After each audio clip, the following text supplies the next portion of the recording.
Bạn chịp xuống bong ôn đó khí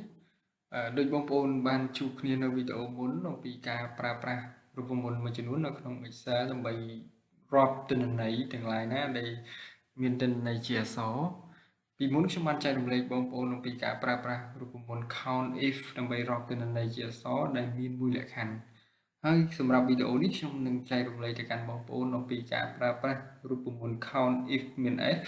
ដើម្បីរាប់ទិន្នន័យទាំងឡាយណានៅក្នុង Excel ដែលមានចាប់ពីពីរលក្ខខណ្ឌហ្នឹងទៅអញ្ចឹងដើម្បីកុំឲ្យខាតពេលយូរដើម្បីបងប្អូនរាប់ទិន្នន័យរបស់បងប្អូននៅក្នុង Excel ដែលមានទិន្នន័យជាអក្សរចាប់ពីពីរលក្ខខណ្ឌឡើងទៅបងប្អូនអាចប្រើប្រាស់រូបមន្ត count if ដំបូងដោយបងប្អូនចុចសញ្ញាស្មើរួចបងប្អូនអាចទៅសេពី count if មាន f អញ្ចឹងបងប្អូន select មកបន្តទៀតបងប្អូនជ្រើសរើសទៅលើ criteria ដែលបងប្អូនចង់ជ្រើសរើសអញ្ចឹងខ្ញុំចង់ជ្រើសរើសសិស្សដែលគាត់មកពីក្រុងបាត់ដំបងហើយគាត់រៀននៅក្នុង level 1អញ្ចឹងខ្ញុំ select នៅកន្លែង city នេះបន្តទៀតខ្ញុំចុចសញ្ញាក្បៀស1ហើយខ្ញុំអាចបើកមានកណ្ដោ2ហើយខ្ញុំទៅសេពាក្យ BTB មានន័យថាខ្ញុំចង់ជ្រើសរើសសិស្សដែល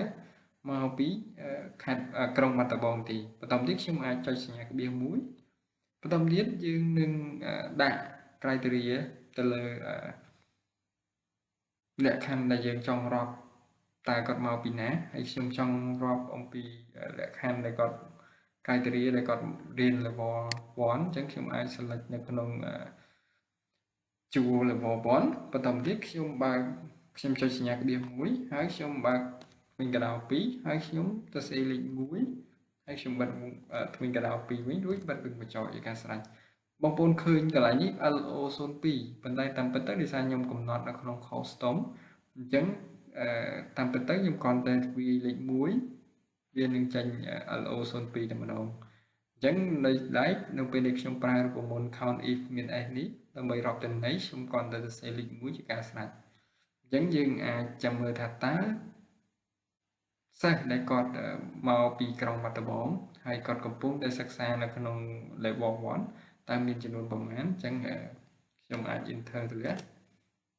អញ្ចឹងក្នុងនេះជាលទ្ធផលយើងឃើញថាសិស្សដែលគាត់រៀន level 1ហើយមកពីខេត្តក្រុងបាត់ដំបងគាត់មានចំនួន5នាក់អញ្ចឹង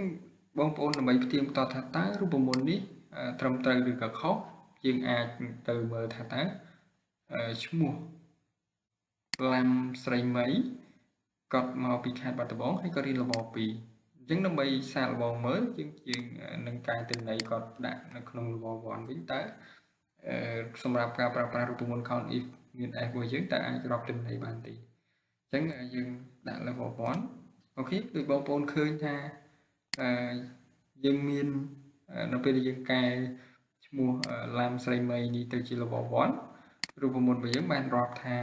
សិស្សដែលរៀន level 1ហើយមកពីក្រុងបាត់ដំបងមានចំនួន6នាក់ដោយឡែកខ្ញុំចង់កែឡាំស្រីមីនេះទៅជាសិស្សដែលគាត់រៀន level 2វិញនោះរូបមន្តរបស់យើងនឹងប្រាប់ត្រូវថាសិស្សដែលមកពីក្រុងបាត់ដំបងហើយកំពុងតែសិក្សា level 1មានតែ5នាក់ទេអញ្ចឹងបងប្អូនអាចយករូបមន្ត count if មាន s នេះដើម្បីទៅរាប់ទិន្នន័យឬក៏